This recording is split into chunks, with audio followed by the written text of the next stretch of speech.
Hi guys, welcome to my YouTube channel. In today's video, I'll be teaching you how to make the upper part of this dress, which is a off-shoulder bustier with a slant waistline. The waistline is slant for both front and back, and also I'll be illustrating how to fix the lower part of this dress to the upper part too. So without wasting much time, please like, comment, share, subscribe, and let's get started. Welcome guys, so this is our pattern, and this area here is my waist, that part is my under bust, that part is my bust area, that's my armhole, and that's the last part over there is my upper bust, or it can be called the chest line.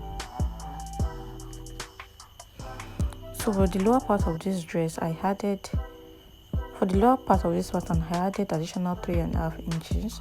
So at this bust area, I'll go down by 3/4 inches. Yeah, just 3/4 inches. Then after that, I'll measure my nipple to nipple measurement divided by 2. So mine is 7, so 7 divided by 2 is 3.5. I'll just measure it down from the new line, from the bust line down to the waistline, to the end of this pattern. So the next thing I'll be doing is to do my under bust tightening. So I will remove 1¼ from that side and half from the other side. I'll also measure the same thing at the waist area, and I'll connect everything down from the under bust to the end of this pattern. So 1¼ inch to one side and ½ inch to the smaller parts. I hope you understand. So this is what I have. Then I'll connect those points together. So I'll connect these points using my French curve at this area, and I'll connect this point too. So this is what I have. Then from that point here, I just draw the line upward to the upper parts of my pattern. Then I'll be taking 1¼ inch at this upper part. So for the upper part and tightening, so I'll be taking 1¼ inch. You can also take 1½ inches depending on how you want it. Or I took out 1¼ inch. Then I'll be connecting it with my French curve like this. So this is what I have.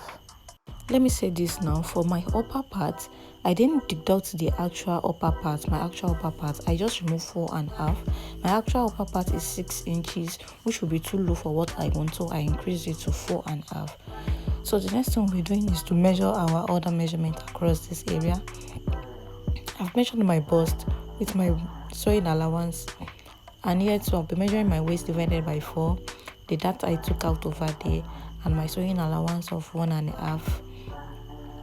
Now at this lower part, we won't be measuring our waist, we'll be measuring our upper hip. That is your hip, not your actual hip. Maybe if your hip is 40, you can just use 38 for it. You don't use your exact hip for this area.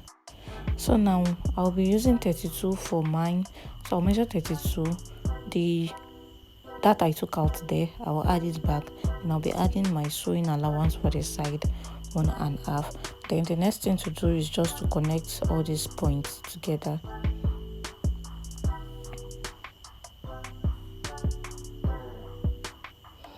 From the waist downward, I don't know if I said this earlier, I just added 3.5 for the slanting, because normally if I want to do a normal bustier without a slant waistline, I stop at my waist, but since this waist slant, that's why I added 3.5 inch downward. So from the waist downward now is just 3.5 inches. So the next thing I'll be doing is to measure the wideness I want my off shoulder to be, like the neckline. So I want mine to be 10 inch at the front, so I'll measure the 5 inch at that area.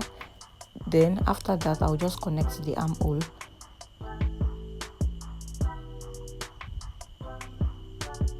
So now I'm connecting armhole to the 5 inches I measured at the part there. So after that, at this area of my neckline, I'll be going down by 1.5 inches. This is because I don't want my neckline to be to be slant and to be straight. If you like, you can do a straight out neckline depending on what you want. So at that neckline that I said I measured 5, I also added one that I removed at that area, so I added this back. That's why it is more than 5. So now I'm using my marker to just make the points that I'll be cutting out more visible. So after that, I'll go ahead and I'll cut my pattern. So the slanting of this pattern will be in the later part of this video. So the next thing now we'll be doing is to draft our back bodice. So this is my back bodice. That's my armhole, my bust, my waist, and the extra 3.5 inches for the back also. And the upper part, that's my chest line. So I'll measure 5 inches over here, just 5 inches. That's my neckline, like the wideness. Then at the bust area, I'll measure my bust and I'll add my sewing allowance to other area. So at the waist area, my waist divided by 4, the dart I took out. So I've went ahead to take out my dart, just the normal dart. So and I will add my sewing allowance at this area too. What we measured initially, our 32 inches.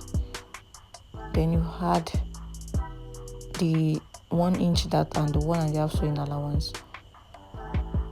So now I'll connect this point. But after connecting this point over here, I notice it is too sharp. It is too sharp. So when I have this something like this, what I do is just to increase the waistline at this area by 1/2 inch. If I increase it by 1/2 inch, at the zipper allowance, I will take out the 1/2 inch that I've added back. I hope you understand what I'm trying to do. So I'll just add 1/2 inch at this area just to connect the point again. But later on, this 1/2 inch, I will remove it at the zipper allowance. If you stay till the end of this video, you will see how I remove it. So now I'll connect this other point. As you can see, it is better this way. So the next thing I'll be doing now is just to connect my armhole like this. So that's my armhole. Then I will be using my marker to draw out the part that is needed. So at this area also, I went down by 1.5 inches. Then I slant it downward like this. So then I'll be cutting my neckline and my pattern. So this is the area I said I'll be taking out the 1/2 inch I added initially. So I'll just make something like a dart over here, just like this, and I will cut that part out. So this will give my zip a tightening at the back that it will make the zip to be bulging. So now this is my front pattern. So I will close up this front pattern like this with my paper tape. This is because I want to slant the waistline. So I will fold it like this. Then after that, as one area, you measure your sewing allowance. Then this other area, I'm extending this line, this waistline. I'm just extending it, and then I'm deducting my sewing allowance too. So it depends on where you want the slant side to be. So you determine from your pattern. You have to determine where you want the slant line to be. So after you've determined that, you just connect it like this. So I want my slantness to be at my right hand side. So when I put on the gown, I want it to be at the right hand side. So that's why I'm slanting like this. But you can just slant anyhow. But when you want to cut your fabric, your main fabric, you just take note of the slantness. So after we are done, this is what it looks like. So let's go ahead and do the same thing too for the back. So this is my back pattern. I've folded my zipper allowance inside. I just fold it inside, then I arrange my pattern again. So I'll be closing up this area too. Just be using my paper tape to close up this area. So now let's go ahead to slant this. So at one side, I will mark out my sewing allowance. I'll just mark it out. Then, you know, if you slant the front, the side you are slanting for the front must also rhyme with the back. So you make sure you note how it will be. Then you connect the line just like the way we did for the front. Then you cut it out like this. So this is the fabric I've went ahead to cut out. So I cut out my fabric, like the main fabric and also the lining. So this is the main fabric. So I added a nude color of crepe and interface under the net, so that's why the net is looking like that. So I added a nude color of crepe under the net, then I put my hemming gum at the edge of the sewing so that it can stick the net and the crepe together. And I also added facing to it so as to give the fabric volume. So I also did the same thing too for the back, and I make sure that the slantness for the front and back is corresponding, because it won't be nice for the slantness of the back to be at the left while the front will be at the right. So it can't make sense, it doesn't make sense. So you won't be able to achieve what you aim to achieve. So now I'll just go ahead and join this together. I'll join this together, join the lining together, join the back bodies two together. After then I'll be back. So this is what I have after joining the front together. As you can see, the slantness. So the next thing I'll be doing is to use these bias to make some design on the front part. So this is optional. If you don't want, you can just skip this part. So I'm trying to locate the midpoint of this center front. So I'm just trying to locate the midpoint. Then I'll just use my chalk to make some lines on it so that when I'm fixing the bias, I know it's on the midpoint. Then again, in between this, I will divide it into two again, just like that. I will place the bias tool on the joining at the bust area, and I'll just make some joining too. So I initially planned to add to the back too, but later on I just changed my mind. So after that, after joining these back bodies together, I've turned them with my lining. So this is what I have. So this is the front with the bias design that I did. So this is what it is looking like.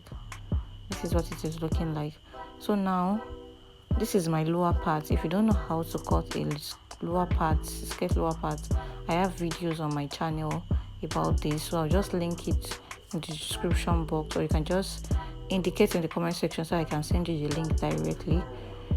So now I will just be placing my upper part on my skirt pattern, then I'll be trimming it out like this.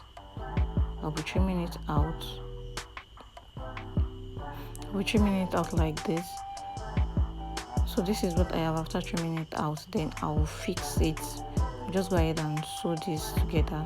So for the back also, I'll do the same. You know, the back too, it is slant, so I'll do the same thing too for the back. I'll place my upper part on it.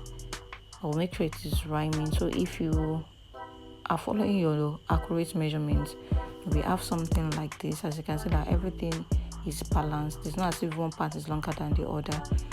So I'll go ahead and trim this out too. Then after that, I'll fix it back.